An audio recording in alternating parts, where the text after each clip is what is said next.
അരിവാൾ ചുറ്റിക നക്ഷത്രം അടയാളത്തിൽ 350ഓളം വോട്ടിന്റെ ഭൂരിപക്ഷത്തിന് ജയിച്ച വാർഡാണ്. ബാലൻ സഖാവിന് പഴയ കാര്യങ്ങൾ ഓർക്കുമ്പോൾ എന്താ ഒരു കോൾമയർ.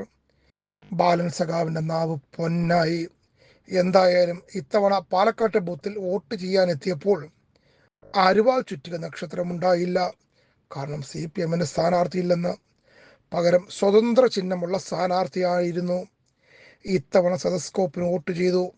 അടുത്ത തവണ തെരഞ്ഞെടുപ്പ് കമ്മീഷൻ മിക്കവാറും ബാലൻ സഖാവിന്റെ അഭ്യർത്ഥന മാനിച്ച് ഈനാമ്പേച്ചി എങ്കിലും വയ്ക്കും. അതുമല്ലെങ്കിൽ മരപ്പട്ടി എങ്കിലും ഉണ്ടാകും. ബാലൻ സഖാവെ, നിങ്ങൾ വിഷമിക്കണ്ട. അമേരിക്കയിലെ ആളുകൾ കഴുത ചിഹ്നത്തിലാണ് വോട്ട് ചെയ്യുന്നത്.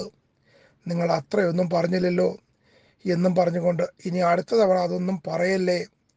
ഇത്തവണ സെതസ്കോപ്പ് എന്ന് പറയാൻ പോലും പലരും പാടുപെടുന്നുണ്ട്. അതുകൊണ്ട് പുതിയ ചിഹ്നങ്ങളൊന്നും സഖാവ് തെരഞ്ഞെടുപ്പിന് സംഭാവന ചെയ്യരുത്. ഒരപേക്ഷയാണ്, വേറെ ഒന്നും വിചാരിക്കരുത്.